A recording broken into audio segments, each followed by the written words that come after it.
Selamat pagi saudara-saudara yang dikasih dalam Tuhan Yesus Kristus. Salam jumpa kembali dalam Renungan Pagi GKO Cibitung.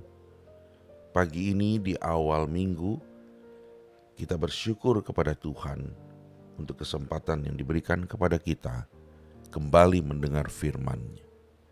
Mari kita berdoa. Bapa di surga, kami mengucap syukur pagi ini. Di tengah-tengah dunia yang makin hari makin kacau, Tuhan tidak membiarkan kami ikut larut di dalamnya. Sebaliknya Tuhan mengendalikan kami, mengarahkan kami untuk hidup di jalan yang Kau kehendaki. Pagi ini Bapa kembali Engkau ingin menuntun kami, agar kami tidak tersesat di jalan orang-orang dunia. Urapi kami dengan kuasa-Mu Bapa, sehingga ketika kami mendengar firman-Mu, kami sadar Engkau sedang menuntun kami di tengah-tengah kegelapan. Di dalam nama Tuhan Yesus kami berdoa. Amin. Hari ini renungan kita memiliki tema kebenaran dan keadilan. Firman Tuhan diambil dari Mika 2 ayat 1 sampai dengan 2. Demikian firman Tuhan.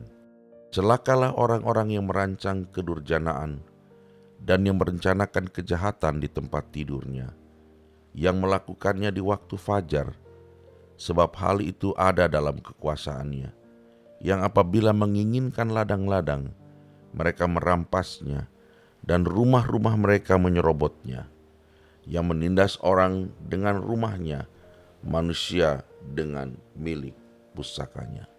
Demikian firman Tuhan. Saudara, pergerakan ekonomi di dunia ini semakin mengglobal dan semakin kompleks dari hari ke hari dalam menjawab kebutuhan sehari-hari manusia. Maka tidaklah mengherankan bila manusia lebih dipengaruhi oleh motif ekonomi ketimbang motif rohani.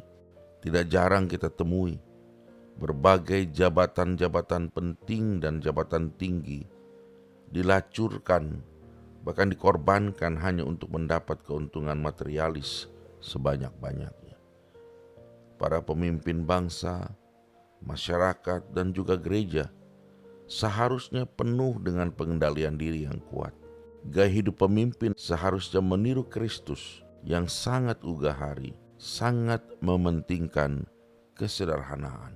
Sebaliknya, yang kita jumpai malah mereka terbius untuk mengejar kekayaan duniawi yang menyebabkan panggilan khusus mereka, baik sebagai raja seperti Ahab, pemimpin bangsa seperti pejabat-pejabat pemerintah yang korup, pemimpin umat, para pelayan yang bersifat materialis, telah meruntuhkan kebenaran, meruntuhkan keadilan, dan menyengsarakan banyak orang. Para nabi di perjanjian lama walaupun hidup tidak sejaman, mereka kompak menentang ketidakbenaran dan ketidakadilan. Mereka melihat dari dua sisi. Sisi pertama, bahwa ketidakadilan dan ketidakbenaran itu bukanlah sifat Allah, sehingga tidak layak untuk diikuti. Sisi kedua, mereka melihat bahwa ketidakbenaran dan ketidakadilan justru menyengsarakan rakyat dan orang-orang kecil yang tidak berdaya. Sehingga mereka dengan berani dan dengan suara nyaring tampil memperingatkan para raja dan para pemimpin umat yang telah menyelewengkan keadilan dan kebenaran. Dalam konteks modern, gereja yaitu kita harus menjadi agen yang memperlakukan dua hal.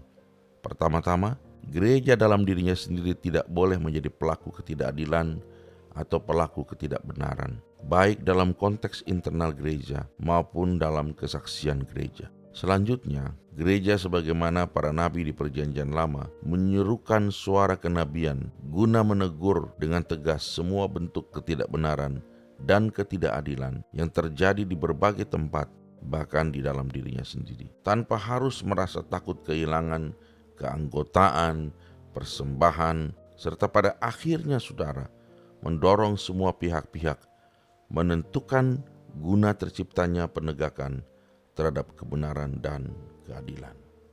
Ingatlah, Allah itu maha benar, sehingga Ia tidak akan pernah membiarkan ketidakbenaran dilakukan oleh siapapun dan untuk siapapun, termasuk oleh gerejanya. Allah itu juga maha adil, sehingga Ia tidak akan pernah membiarkan ketidakadilan dilakukan oleh siapapun dan untuk siapapun, termasuk oleh gerejanya. Amin. Kita berdoa. Terima kasih Tuhan, kami boleh diingatkan bahwa dalam pengejaran kehidupan, kami tidak boleh silau oleh semua pengejaran-pengejaran duniawi. Kami diingatkan bahwa yang paling penting dan paling tinggi dalam hidup ini adalah Kristus. Tolong kami Bapa, jangan sampai kami mengejar kekayaan, kami mengabaikan keadilan dan kebenaran, bahkan mengabaikan Kristus. Ya Roh Kudus, tuntun terus kami, agar hati kami selalu insyaf akan hal itu. Dalam nama Tuhan Yesus, kiranya Tuhan menyertai dan memberkati seluruh aktivitas kami hari ini. Amin. Biarlah damai sejahtera Allah menyertai saudara. Shalom.